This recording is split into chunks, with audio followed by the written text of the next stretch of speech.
So yesterday I presented, the harvesting of data from Finviz screener part. Just to get the list of tickers. And that's the first try. After I've rested, have enough energy. Um, so I'm always trying to improve what I created. And so for the harvesting part, it's actually just a minor update, and mainly to add the date and the time, because I imagined like not just harvesting the list once, since it changes daily. So you can actually see like when the last time it was updated. And so there's also a column for date and time. So like how fresh the data. And then I imagine like not just doing it once, but actually updating it end of time, end of the trading day, or maybe even a couple times a day during a live trading session. Maybe one in the morning, or like say 9 o'clock, and then one before lunch, after lunch, and then at 2 p.m. or something like that. So you can keep updating this. But why? Why do you want to keep updating this? Because it does have, you are actually able to get live the most recent volume and price change for that day, during the trading hours. So that's one reason. And then the next dashboard, which is the data viewer. So what I completed was just, I fixed the second category, which is the by market cap. But now I've expanded it to 9.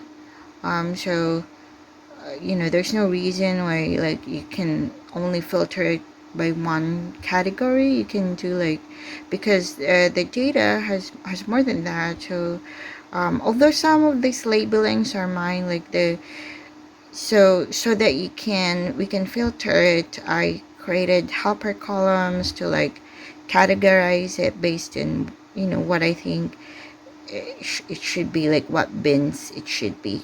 Like for the price, you're not gonna say like specific. So the category would be like under $1, under $1 or under like $5, or under $10, or the price over earnings, the volume. They're all in bins, which is also something you can see in the screen.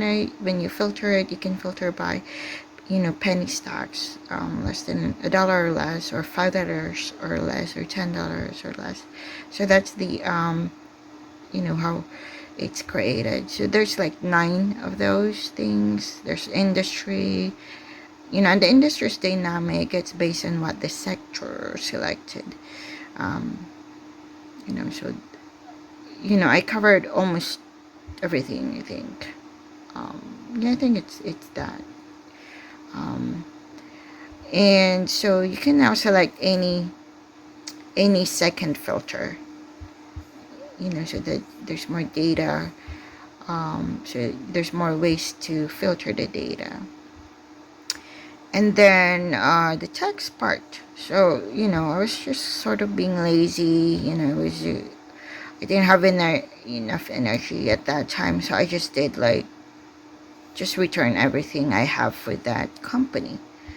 And there's no label. But now it's separated by 3 parts. The first part, the date, the time, the sequence number, and then the second part is the main information of the company name, the symbol, the company name, the sector, industry, and then the country, and then the bottom part would be all the numbers. And it's also labeled that way, like it says market cap, capitalization, in dollar amounts, and then it says the price, the POV, the price of earnings, the volume. So it's like you can, when you look at the data, it's not just you know it's actually categorized. Um, so yeah, and I think that creates, this is just a basic filter, so that this now creates a really good but still basic filter of the data that's just captured. And there's now, for that dashboard, there's now 4 modes. When I was creating the presentation, there's 3, but then I realized I don't want to really play all. I also just want to play by that selected filter. So it's now 4 modes. So the first mode, it just mainly updating the highlighting. So it corresponds to the selected, categories. It's just one click. Then it just update what it should be. So just the current selection. It's not animating. The second one is by items. So like you've made a choice, the second category, and then it will play all the total results. So if there's 23, then it will play all 23 companies that fit those selections. And then and then mode 3 would be play all 9 like it will, like, because every filter it will begin again. So it's with 9, that would be 90,000 companies, like 90,000 times 90,000 loops. Although I change it, the application, wait 1 second, I change it to sleep 100, so it's now 100 milliseconds. It should be less time. But with 9 filters, if you play all, that would still be quite, it could be like a whole day, or I don't know. I don't want to try. So this time I just want to play just that second filter. So that's the 4th. That's why I added the 4th. So it would play, still reasonable runtime.